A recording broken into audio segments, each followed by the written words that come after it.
আর একটা প্রশ্ন করেছেন আমার উস্তাদের নাম নিয়ে, শেখ আব্দুর রাজ্জাক বিন ইউসুফ সাদ পরিবারের পক্ষ থেকে কুরবানি করা যাবে না বলে ফতোয়া দিয়েছেন, এটা কি ঠিক? ভাগে কুরবানির প্রমাণে কোনো হাদিস নেই। ভাগে কুরবানির প্রমাণে আছে জন ব্যক্তি, যদিও হাদিসগুলি সফরের সাথে সম্পৃক্ত। সফরের কথা না বললেও ব্যক্তি ও পরিবারের পক্ষ থেকে কোনো হাদিস নেই। এ যাবৎ 1990 সাল থেকে নিয়ে এখন পর্যন্ত 7 পরিবারের পক্ষ থেকে একটি প্রাণী কুরবানি করতে হবে এমন কোন হাদিস আমরা অবগত হতে পারিনি। আব্দুল্লাহিল কাফি আল কুরাইশি রাহিমাহুল্লাহ তিনি বলেছেন একটি গরুতে 7টি পরিবার অংশগ্রহণ করবে এমন কোন হাদিস অবগত আমি নই। আর আমি আব্দুর রাজ্জাক বিন ইউসুফ সাধারণ মানুষ, একেবারেই সাধারণ। আপনাকে আমি খুব ভালোবাসি। আমার দীর্ঘ 35 বছরের তদন্তে তাতে আমার অবগতিতে একটা গরুতে একটা প্রাণীতে 7টা পরিবার অংশগ্রহণ করবে এমন কোন হাদিস এই যাবৎ প্রমাণ হয়নি, কিয়ামত পর্যন্ত প্রমাণ হবে না বলে আমার জোরালো দাবি। আপনি নাম নিয়ে প্রশ্ন না করে ভালো। আমার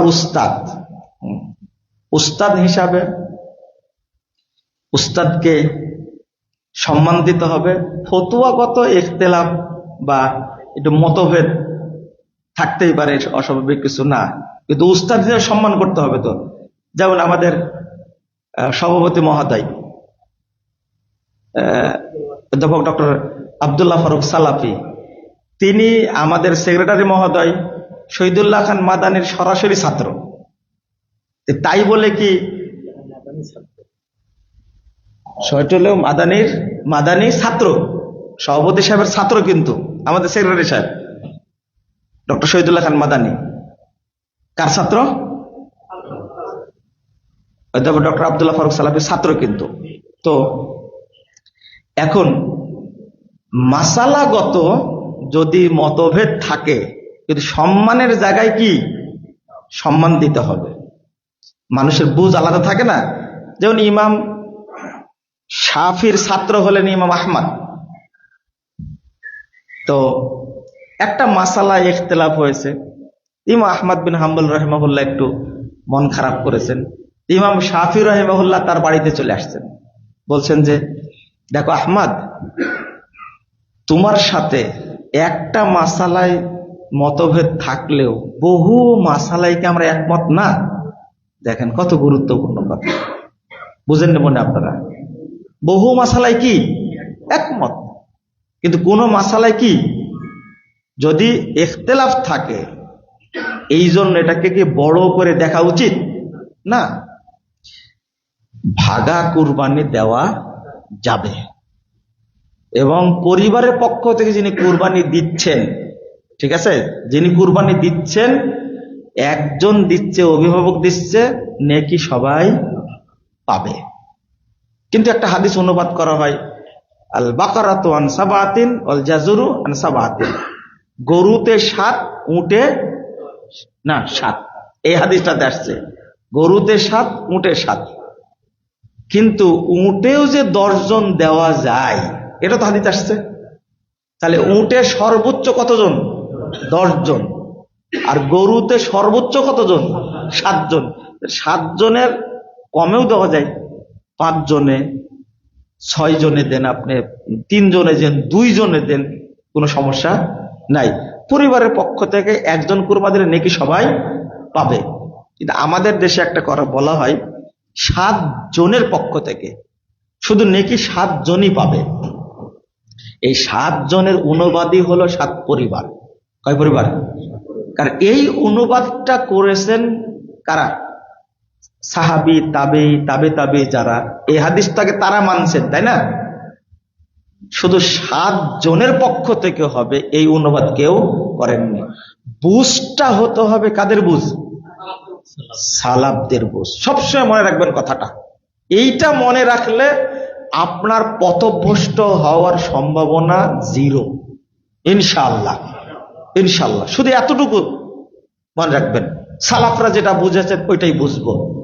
বেশি বুঝা, চিনিতে কি বলে, চায়ে চিনি বেশি দিলে কি হয়ে যায়? আরো সমস্যা আছে, বুঝতে পারলেন? ওইটার চা থাকে না।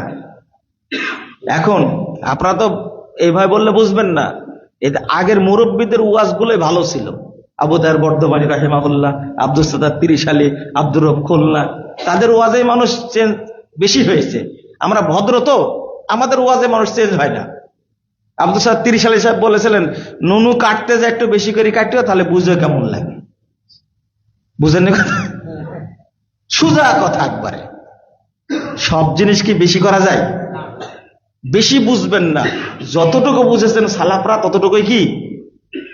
এখন সুন্নাত দিতে গিয়ে যদি বেশি কেটে ফেলেন তাহলে অবস্থাটা কি হবে বুঝেন না? এবার মনে থাকবে যে মুজাফফর বিন মুহসিনরা বলেছে, মুখ একটু মানে উচ্চারণ করতে খারাপ হলে মনে কিন্তু থাকবে, আপনার মনে থাকবে যে বেশি কাটা যাবে না, পরিমাণ মতোই কাটতে হবে। তো এইটা বুঝলেন, তো বুঝটা বেশি বুঝলেন কেন? বলে দিলেন ভাগা কুরবানি করা মানে গোস্ত খাওয়া। এই কথা কি সালাফরা কেউ বলেছেন? আপনি বলবেন কেন? যখনই দেখবেন কোন লোক মানহাজ বিরোধী কথা বলছেন, তার বক্তব্য শোনা যাবে না, তার লেখনী পড়া যাবে না। খুব সাবধান, মানহাজ সবচেয়ে গুরুত্বপূর্ণ। একজন প্রশ্ন করেছে, চাঁদ ওঠার পরে নখ চুল কাটা বন্ধ করবে পরিবারের সবাই, না যিনি কুরবানি দিবেন তিনি? যিনি কুরবানি দিচ্ছেন অভিভাবক, তিনি কেবল নখ চুল কাটা বন্ধ রাখবেন, পরিবারের অন্য সদস্যরা কাটতে পারেন। আমাদের দেশে একটা ঘটনা ঘটে, এটা তো আছে, যারা কুরবানি করতে পারে না তারাও যদি চুল নখ রেখে দেয় এবং 10 তারিখে কাটে, তাহলে পূর্ণ কুরবানির নেকি পেয়ে যাবে। শুনেন, এটা ঠিক নয়। এই হাদিসটা যে বর্ণনা করা হয়, হাদিসটা ঠিক না। যদি শুধু পরিবারের মালিকই কুরবানি কি করতে পারে, কুরবানির মালিক যদি বাদ দিয়ে অন্য সদস্যরা কাটতে পারে, যারা কুরবানি করেনি তাদের জন্য এটা কি বাধ্যতামূলক? না, কাটবে না। ওদের জন্য কোনো শর্ত নাই, যারা কুরবানি করেনি তারা কাটতে পারবে। ওই হাদিসটা চালানো যাবে না। শুধু একজন ব্যক্তি যিনি পরিবারের কি কর্তা, তিনি।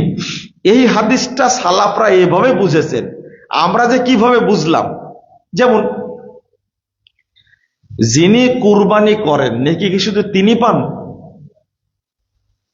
না সবাই পায়? সবাই পায়, কিন্তু টাকা দেয় কে? সবাই দেয়।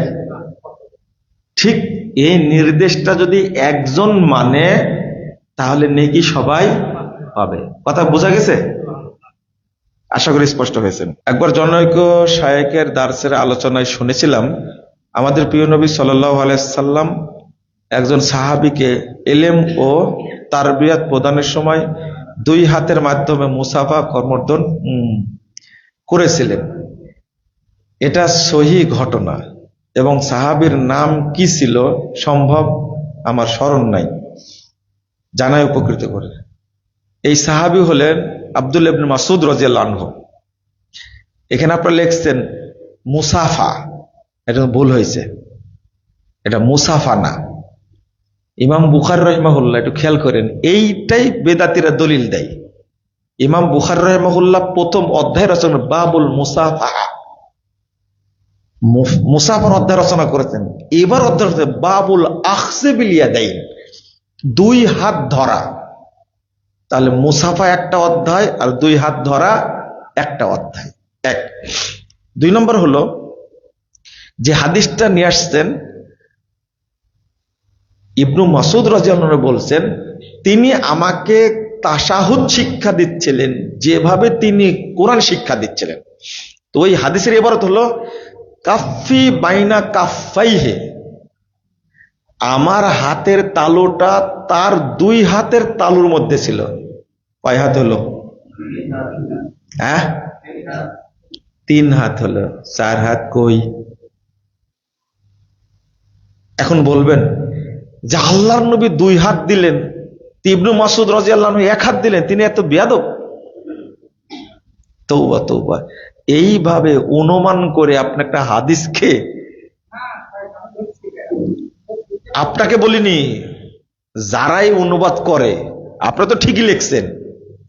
মানে হাদিসের এবারটা কি, আমার হাতের তালুটা রাসূল সাল্লাল্লাহু আলাইহি ওয়াসাল্লাম দুই হাতের মাঝখানে ছিলেন। তাহলে এটা একদিকে মুসাফা না, আর একদিকে তিনি যখন শিক্ষা দিচ্ছিলেন কি তাশাহুদ, তখনকার ঘটনা, তো মুসাফা বললেন কেন? আপনিও তো বলেন, বলেন না আপনিও তো বলেন। ভাই বিষয়টা দেখেন ভাই, কখন বলেন এটা? হ্যাঁ, এটা তার মনোযোগ আকর্ষণ করার জন্য বললাম, তাই না? রাসূল সাল্লাল্লাহু আলাইহি ওয়াসাল্লাম ইবনু মাসউদ রাদিয়াল্লাহু আনহুর মনোযোগ আকর্ষণ করার জন্য ইবনু মাসউদ রাদিয়াল্লাহু আনহুর এক হাত আর রাসূল সাল্লাল্লাহু আলাইহি ওয়াসাল্লাম কয় হাত? দুই হাত। মনোযোগ আকর্ষণ করার জন্য এই দোয়াটা শিক্ষা দিচ্ছিলেন, তাসাহুদ শিক্ষা দিচ্ছিলেন। আর আমরা নিয়েছি কিসের দলিল? শুনে, সব পানি বের হলে কিন্তু ওযু নষ্ট হয় না, বোঝা গেছে? হাদিস যেটা ইচ্ছা সেটা যে জায়গায় লাগাবেন আপনি, এটা হয় না। চোখের পানি বের হলে ওযু নষ্ট হয়? হ্যাঁ, নাকের পানি, আর বাকিটা বললাম না। আর আপনারা এইভাবে না বললে তো বুঝবেনও না। একজন প্রশ্ন করেছেন, আগে আমার একটা বক্তব্য শুনেছেন, সেটা হলো যে যখন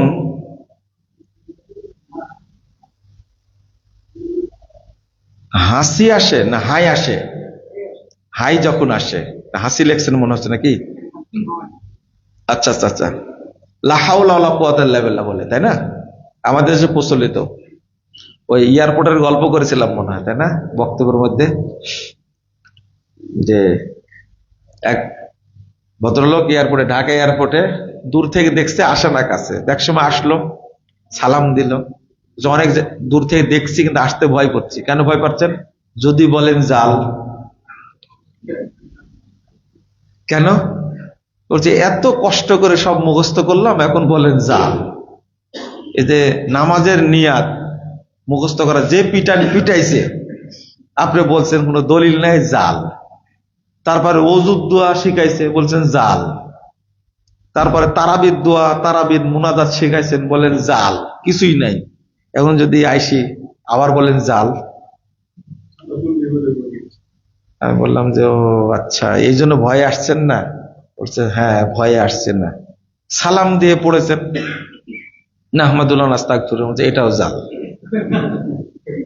বুঝেন নি? এটাও জাল। তো বসছে, তো না হাই আসতে মুখে হাত দিয়ে বলছে লা হাওলা ওয়ালা কুওয়াতা ইল্লা বিল্লাহ, এটাও জাল। আরো কাহিনী আছে।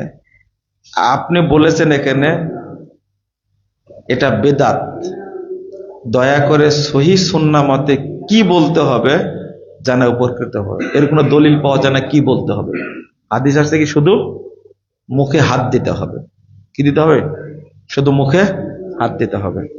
দেন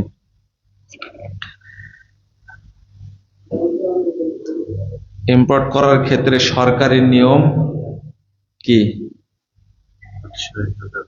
800-1000 এলসি করতে হবে, কিন্তু মালের দাম $2000, $800 এলসি করতে হবে,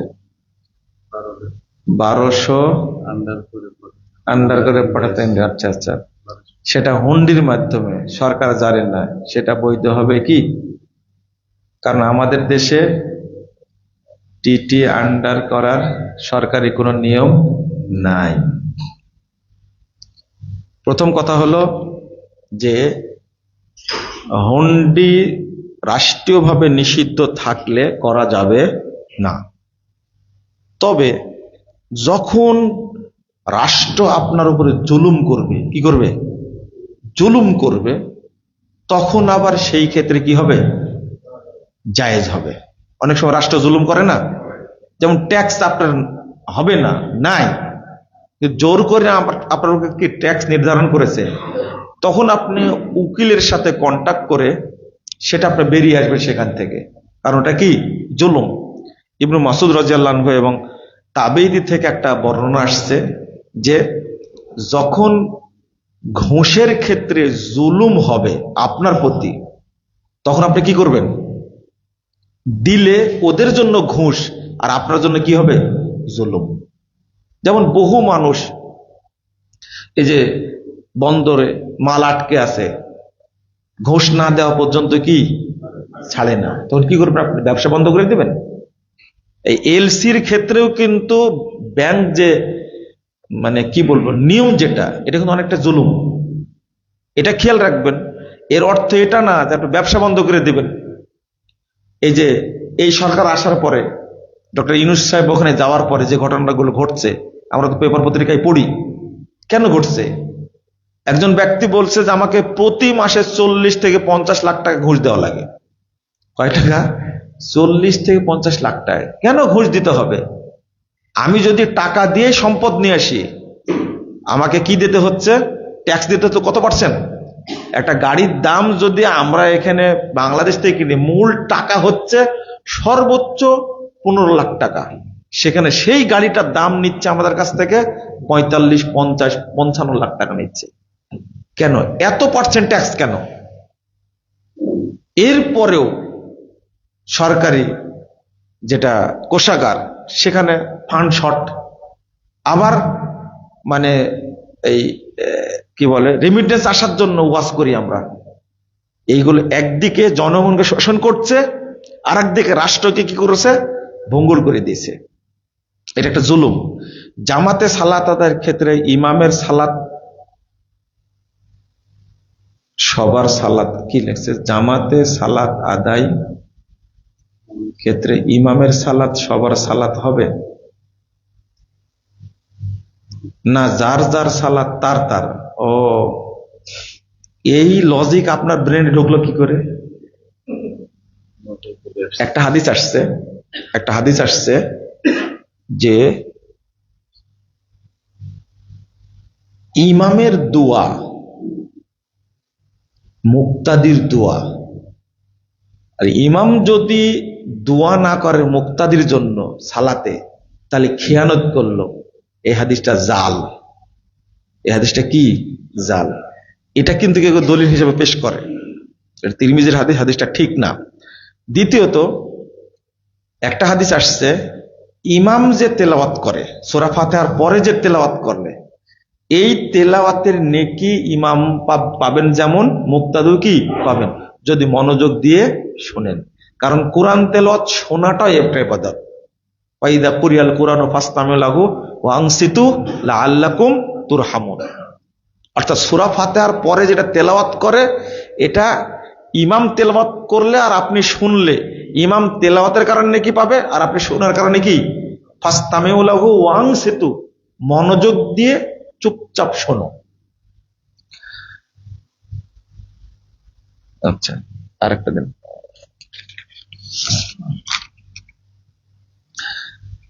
মসজিদের ইমামের সাথে জামাতে সালাত আদায়ের সময় ইমাম সাহেবকে অনেক সময় দেখতে পাই, তিনি মেহরাবের পশ্চিম পার্শ্বের ওয়াল কেবলার দিকে থেকে অনেকটা দূরে দাঁড়িয়ে ইমামতি করে থাকেন।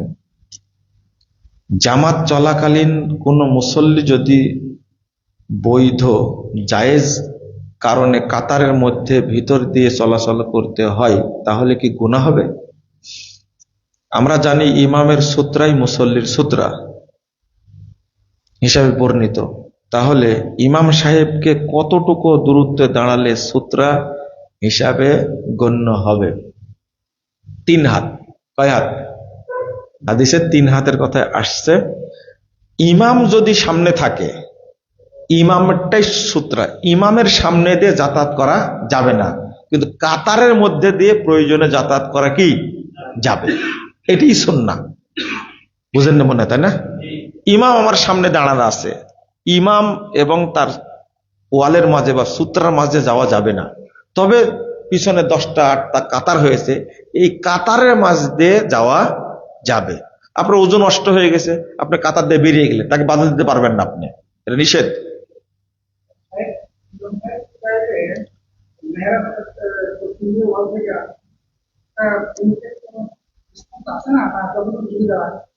ইমাম আবার বলেন।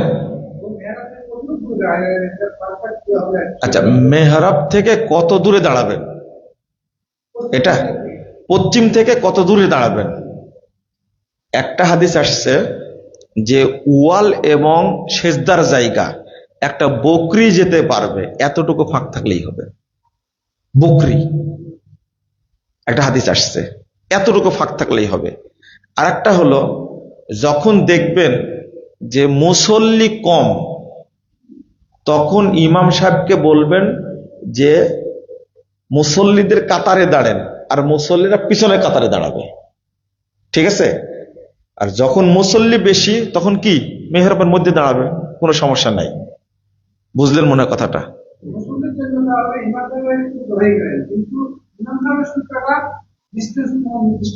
না না, আমি বললাম ডিস্টেন্স কতটুকু? 3 হাত। মানে আমি যেখানে দাঁড়াইছি সেখান থেকে কতটুকু? 3 হাত। তাহলে আমি 3 হাত তো নিতে পারছি না, সেজদায় 3 হাত যায় না। কিন্তু ফাঁকা কতটুকু থাকে এটাই হাদিসে আসছে, যে সূত্রা থেকে সেজদা পর্যন্ত কতটুকু ফাঁকা থাকবে? একটা বকরির বাচ্চা যাওয়ার মতো। তাহলে 3 হাত হলে ওই ফাঁকাটুকু থাকছে, কিন্তু ইমামের সূত্রার মধ্যে দিয়ে যাতায়াত করা যাবে না, পিছনের কাতারগুলোর মধ্যে দিয়ে যাতায়াত করা যাবে।